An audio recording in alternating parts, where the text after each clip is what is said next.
तो तैयार हो जाइए, क्योंकि 1 अप्रैल 2026 से इंडिया की बैंकिंग सिस्टम में एक बहुत बड़ा बदलाव आने वाला है।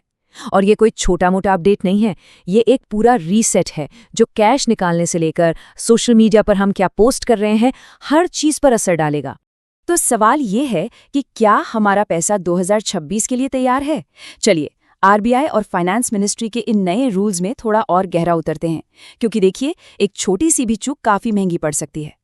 सबसे पहले बात करते हैं उन नए चार्जेस की जो हमारे रोज़ के लेन देन पर लगने वाले हैं। और शुरुआत करते हैं एक बहुत ही आम चीज़ से, एटीएम से पैसे निकालने से। वो जो क्यूआर कोड स्कैन करके हम एटीएम से कैश निकाल लेते हैं ना, अब वो भी फ्री नहीं रहने वाला। एचडीएफसी जैसे बड़े बैंक्स ने तो इसे लागू भी करना शुरू कर दिया है। अब ये यूपीआई विड्रॉवल्स भी आपकी महीने की फ्री लिमिट में गिने जाएंगे। अब यहाँ पर असली खेल बदल रहा है। पहले क्या था? कार्ड से पैसे निकालने की 5 फ्री लिमिट्स अलग थीं और यूपीआई से एटीएम विड्रॉल वो तो अनलिमिटेड फ्री थे। लेकिन अब ऐसा नहीं है, दोनों को एक ही बास्केट में डाल दिया गया है। यानी टोटल सिर्फ 5 फ्री विड्रॉल, चाहे कार्ड से करे या यूपीआई से। और अगर आपने ये लिमिट पार कर दी तो क्या होगा? ये स्लाइड बिल्कुल साफ दिखाती है।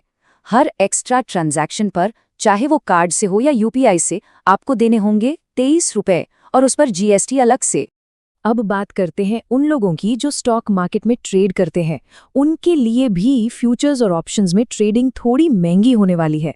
सरकार ने सिक्योरिटीज ट्रांजैक्शन टैक्स, जिसे एसटीटी कहते हैं, काफी बढ़ा दिया है। और ये देखिए, फ्यूचर्स कॉन्ट्रैक्ट बेचने पर टैक्स में सीधा 150% का उछाल। इसका मतलब साफ है, ये सीधा सीधा ट्रेडर्स के मुनाफे पर असर डालेगा। चलिए, अब अगले हिस्से पर चलते हैं और देखते हैं कि कैसे सरकार की निगरानी और भी ज्यादा बढ़ रही है। अब सरकार बड़े खर्चों पर पहले से कई ज्यादा पैनी नजर रख रही है। देखिए, अगर सेविंग्स अकाउंट में एक साल में 10 लाख से ज्यादा कैश जमा या निकाला, या क्रेडिट कार्ड का 1 लाख से ज्यादा बिल कैश में भरा, या फिर एक बार में 2 लाख से ज्यादा कैश लिया, तो ये सारी जानकारी आपका बैंक सीधे इनकम टैक्स डिपार्टमेंट को भेज देगा। लेकिन रुकिए, बात सिर्फ बैंक तक ही नहीं रुकती।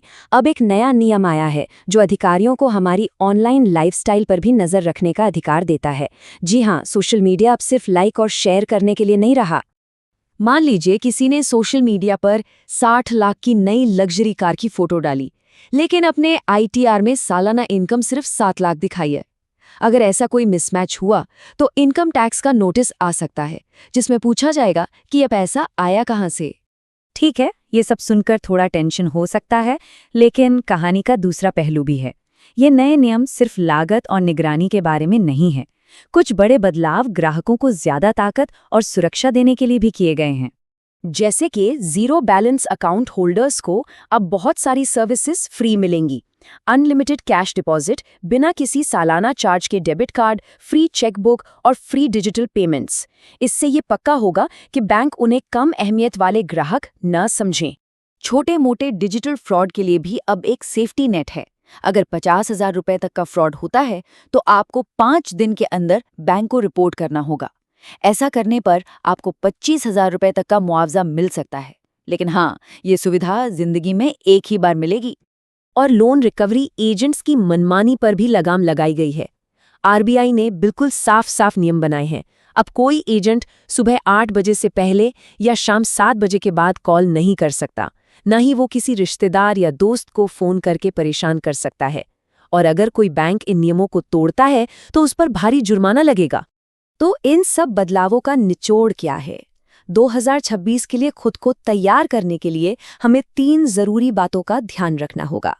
तो बस ये 3 आसान सी बातें हैं। अपने एटीएम लिमिट्स पर नजर रखें, याद रखें कि अब कार्ड और यूपीआई एक ही हैं, अपनी डिजिटल जिंदगी और आईटीआर में तालमेल बिठाएं, और अगर कोई फ्रॉड होता है तो 1930 पर या बैंक को 5 दिन के अंदर तुरंत बताएं। ये कदम उठाने से आप फालतू के चार्जेस से बचेंगे, आपका पैसा सुरक्षित रहेगा और जो नए अधिकार मिले हैं उनका पूरा फायदा भी उठा पाएंगे। तो इन सब बदलावों में से कौन सा बदलाव है जो आपकी जिंदगी पर सबसे ज्यादा असर डालने वाला है? देखिए, जानकारी रखना ही तैयारी का पहला कदम है, और इन बदलावों को अभी से समझ लेना ये पक्का करेगा कि आने वाले समय में हमारी फाइनेंशियल लाइफ हमारे कंट्रोल में रहे।